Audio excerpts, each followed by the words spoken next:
நான் நடந்து வந்த பாதைகள் கரடு மேடுகள், உங்க கிருபை என்ன தாங்கினது அன்பு இயேசுவே.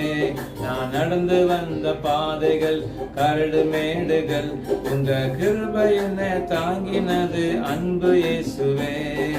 நான் தடுமாறும் போது என்னை தாங்கி நீரையா, என்னை அதிசயமாய் நடத்திய அன்பு இயேசப்பா. நான் தடுமாறும் போது என்னை தாங்கி நீரையா, என்னை அதிசயமாய் நடத்திய இந்த அன்பு இயேசப்பா. நடத்தி வந்தீங்க, ஆனாலும் நடத்தி வந்தீங்க, நடத்தி வந்தீங்க. இயேசு கிறிஸ்து உங்களை ஆசீர்வதிப்பாராக. இந்த நல்ல வேலையை தேவன் தந்தக்க நான் ஸ்தோத்திரிக்கிறேன். இப்போ கொஞ்சம் வசனத்தை பார்க்கலாம், அது கொஞ்சம் ஜெபிப்போம். ஸ்தோத்திரம் ஆண்டவரே, நம்ம துதிக்கிறோம். வசனத்தை பார்க்க போற எங்களை ஆசீர்வதிங்க, மறைத்து வெளிப்படுங்க. இயேசு நாமத்தில் பிதாவே, ஆமென். சங்கீதம் 40ஆம் அதிகாரம் ராக தலைவனுக்கு ஒப்பிக்கப்பட்ட தாவீதின் சங்கீதம். இந்த சங்கீதம் தாவீதுக்காரர் எழுதியிருக்கிறாரு. அதில் பார்த்தோம் அப்படின்னா, கர்த்தருக்காக பொறுமையுடன் காத்திருந்தேன், அவர் என்னிடமாய் சார்ந்து என் கூப்பிடுதலை கேட்டார். இன்னைக்கு எல்லாருக்காக காத்திருக்கிறாங்க. ஆனால் நம்ம பைபிளில் பார்த்தோம் அப்படின்னா ஒவ்வொரு விஷயமும் வித்தியாசமாகவும் அதிசயமாகவும் இருக்கும். இந்த பைபிளில் யார் நேசிக்கிறாங்களோ அவங்கள தேவன் நேசிக்கிறாங்க, அவங்கள ஆசீர்வதிக்கிறாங்க. இங்கே நம்ம பார்த்தோம் அப்படின்னா கர்த்தருக்காக நான் காத்திருந்தேன்னு சொல்லுறாரு. எனக்கு நிறைய பேர் வேலைக்கு போகும்போது ஆஃபீஸர், ஹையர் ஆஃபீஸர், லோன் வேணும்னா பேங்க் ஆஃபீஸர், எடை கடன் வாங்க போனால் அவங்களுக்கு காத்திருப்பாங்க, இல்லைன்னா பிள்ளைகள் ஸ்கூல்லேருந்து வருதுன்னா தாய்மார்கள் அவங்களுக்கு காத்திருப்பாங்க. ஆனால் பைபிளில் நம்ம பார்த்தோம் அப்படின்னா கர்த்தருக்காக பொறுமையோடு காத்திருக்க, இயேசு கிறிஸ்துக்காக காத்திருக்கிறாங்க. என்ன காரியத்தை காத்திருக்காருங்க சொல்லப்படலை. சில சங்கீதத்தில் எழுதப்பட்டிருக்கும், அவர் எதுக்காக இப்படி பண்ணார் அப்படின்னு எழுதப்பட்டிருக்கும்.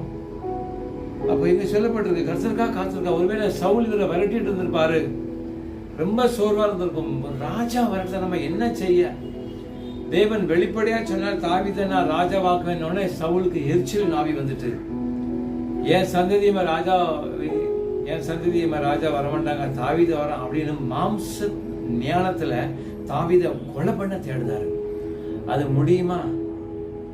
பைபிள் சொல்லுது, சவுல் நாள்தோறும் தேடினால தாவீதை பிடிக்கவே முடியல. ஒருவேளை அந்த சம்பவமா இருக்கலாம். அப்போ இவர் கர்த்தருக்காக காத்திருக்காரு, நான் என்ன செய்ய ஆண்டவர், என்னை இப்படி விரட்டிட்டே இருக்காருன்னு அவர் நினைக்கலாம். ஒருவேளை உங்களுக்கு பல காரியங்கள் உங்களை விரட்டிட்டே இருக்குதா? ஏதாவது உங்களுக்கு பிரச்சனை இருக்குதா? கர்த்தருக்காக காத்திருங்க. குடும்ப பிரச்சனை இருக்கலாம், பிள்ளைகளோட காரியங்கள் இருக்கலாம், நோய் இருக்கலாம், கடன் பிரச்சனை இருக்கலாம். எல்லா காரியத்துக்கும் ஒரே சொல்யூஷன் தாங்க,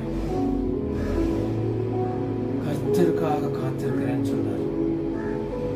அவர் கர்த்தருக்காக காத்திருந்ததுனால, இயேசு கிறிஸ்துக்காக காத்திருந்ததுனால 2ஆம் வசனத்தை நம்ம பார்த்தோம் அப்படின்னா, பயங்கரமான குழியிலும் முளையான சேற்றிலும் இருந்த என்னை தூக்கி எடுத்து என் கால்களை கண்மலையின் மேல் நிறுத்தி என் அடிகளை உறுதிப்படுத்தி.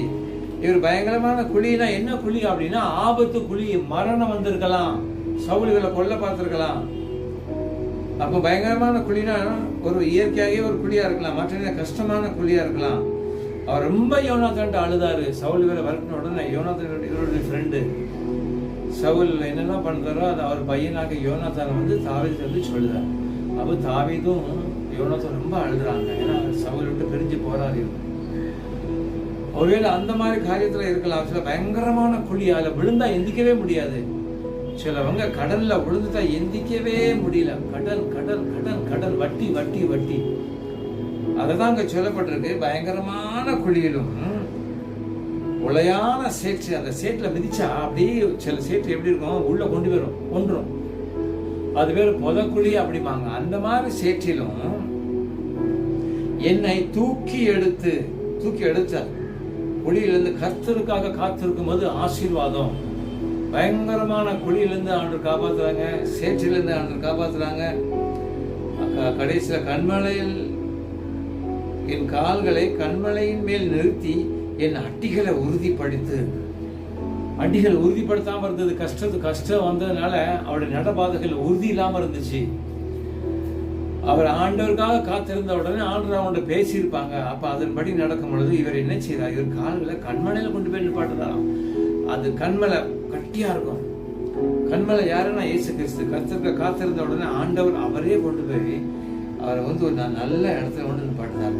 கால்களை கண்மலையுமே நிறுத்தி என் அட்டிகளை உறுதிப்பா அப்படியே ஸ்ட்ராங்கா நிற்கிறார். கஷ்டம் வந்தாலும் நம்மளுக்கு நம்ம தாங்கும். சில நிறைய நம்ம முன்னேறணும் பெரியமானவர்களே, சில ரிஸ்க் எடுத்து தான் ஆகணும். இப்போ நீங்கள் முன்னேறணும் அப்படியே சில ரிஸ்க் எடுக்கணும். சில லோன் எடுக்கலாம், லோன் கட்ட முடியாது, வேலை இருக்குது, ரொம்ப நேரம் வேலை பார்க்கலாம், ஓவர் டைம் பார்க்கலாம்.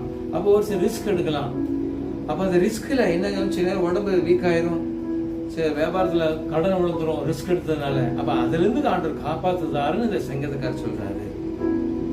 கர்த்தருக்காக காத்திருக்கணுமா? கர்த்தருக்காக காத்திருக்காரு. கர்த்தருக்காக பொறுமையோடு காத்திருந்தேன். பொறுமை ரொம்ப அவசியம் நம்முடைய வாழ்க்கையில. பொறுமை இல்லாதனால சண்டை வருது, பொறுமை இல்லாதனால விபத்து வருது, பொறுமை இல்லாதனால சந்தோஷமே இல்லை, எதுக்கு எடுத்தாலும் சண்டை, பொறுமை இல்லை. அப்போ நம்ம கர்த்தருக்காக காத்திருக்கும் போது கண்மலை கிடைக்குது. பெரிய மலர்கள் கண்மலையில போய் ஆண்டவர் நிப்பாட்டுதாரு. இல்லை அதுக்கு என்ன நடக்கு அப்படின்னா, ஒரு ஆசீர்வாதம் வந்துட்டு பாட்டு படிக்கிறாரு, சந்தோஷமா இருக்கிறார். சங்கீத பாடக்கடல் புதிய பாடல சொல்லப்பட்டிருக்கு.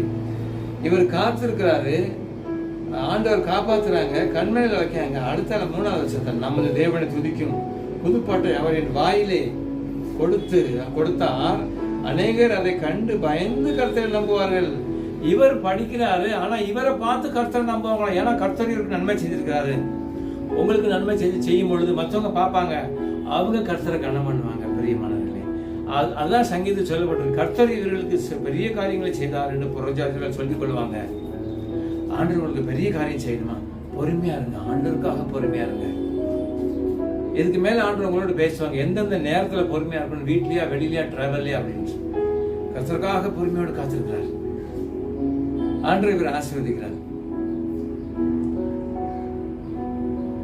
இன்னும் 4ஆம் வருஷத்தை ரொம்ப தெளிவான பார்த்தோம். அதே சங்கீதம் 44ஆம் வருஷத்துல பார்த்தோம் அப்படின்னா, அகங்காரிகளையும் பொய்யை சார்ந்திருக்கிறவர்களையும் நோக்காமல். இந்த உலகத்துல அகங்காரிகமா இருப்பாங்க, அவங்கள சிலங்க சார்ந்து இருப்பாங்க, ஏன்னா காரியம் ஆகணும் அப்படின்னு. 2வது பொய், எதுக்கு எடுத்தாலும் பொய் தான் அந்த உலகத்துல. ஒரு உலக ஞானி இவ்விதமா சொல்லியிருக்கிறாரு, பொய் பையூரான், அதுல இருந்து வெளியில வந்து பொய்யூரான், அதுக்கு அடுத்தால மெய்யூரு. இந்த உலகம் வந்து பொய்யூரு. அவங்க எதுக்கு எடுத்தாலும் பொய் தான், பொய் சொல்லி தான் பழைக்கிறேன். என் பணம் இல்லை, எனக்கு தேவைப்படுது, நான் அங்கே போகிறேன் இங்கே போகிறேன்னு சிலவங்க எதுக்கு எடுத்தாலும் பொய் சொல்லுவாங்க. ஆனால் இங்கே பார்த்தோம் அப்படின்னா, அகங்காரிகளையும் பொய்யை சார்ந்து இருக்கிறவர்களையும் நோக்காமல் கர்த்தரையே தன் நம்பிக்கையா வைக்கிற மனுஷன் பாக்கியவான். கர்த்தருக்கு காத்திருக்கணும், அவர் தான் நம்பணும், பொய்யை நம்பக்கூடாது. வியாபாரி பொய் சொல்லி வைப்பாங்க, நல்லா இருக்குன்னு சொல்லுவாங்க, கடை வீட்டில் வந்து பார்த்தா அது நல்லாவே இருக்காது. அந்த மாதிரி இந்த உலகம் அப்படி போயிட்டு இருக்கு. ஆனால் நம்ம என்ன செய்யணுமா? கர்த்தரை நம்பணுமா? இன்னொரு வசனம் இருக்கு, அதே சங்கீதம் 40ஆம் அதிகாரத்தில் 14ஆம் வசனத்தை நம்ம பார்த்தோம் அப்படின்னா, 40:17 பார்த்தோம் அப்படின்னா, நான் சிறுமை எளிமையானவன். தாழ்த்தார் ஆண்டவர்கிட்ட பொறுமையா இருக்கிறாரு. எவ்வளவு வசதி இருந்தாலும் பைபிள்ல பெரிய பெரிய கோடீஸ்வரங்க இருக்காங்க. பைபிள்ல யோபு பெரிய கோடீஸ்வரர், ஆபிரகாம் பெரிய கோடீஸ்வரர், யோசுவா மோசே பெரிய தலைவர்கள், அப்படியே தாழ்த்துறாங்க. இங்க இதே சங்கீதக்காரர் பார்த்தோம் அப்படின்னா, அவரு பெரிய ராஜா, ஆண்டவர்கிட்ட தாழ்த்துறாங்க. தாழ்மை உள்ளவங்களுக்கு தான் உயர்வு கிடைக்கும், தாழ்மை உள்ளவர்களுக்கு கிருபை கொடுப்பார் ஆண்டவர். இங்க பார்த்தோம், நான் சிறுமை எளிமையானவன். அதே சங்கீதம் 40 கடைசி வசனத்தை, கர்த்தரோ என் மேல் நினைவா இருக்கிறார். தேவரீர் என் துணையும் என்னை விடுவிக்கிறவருமா இருக்கிறீர். என் தேவனே தாமதியாதேயும். இவரு ஆண்டோட சிலவங்க ஆண்டோட தாழ்த்தே மாட்டாங்க. ஆலயத்துக்கு போனா அங்க ஆண்டோட பிரசன்னம் இருக்கு, சேர்ல உட்காந்து எந்திரிச்சுதான் ஆராதிக்கணும். நம்மளுக்கு எவ்வளவு பலவீனம் இருந்தாலும் ஆலயத்துல நம்ம எந்திரிச்சு நின்று நம்ம ஆண்டவர் ஆராதிக்கணும். என்னை கனம் பண்ணு, நான் கனம் பண்ணு ஆண்டு சொல்றாங்க. சிலங்க சேரட்டை எந்திரிக்கவே மாட்டாங்க, ஆண்டவர் கனம் பண்ணணும். இங்க சொல்ற, நான் சிறுமைப்படுதேன் ஆண்டவரை, நான் எளிமையா இருக்கிறேன் ஆண்டு சொல்றாரு.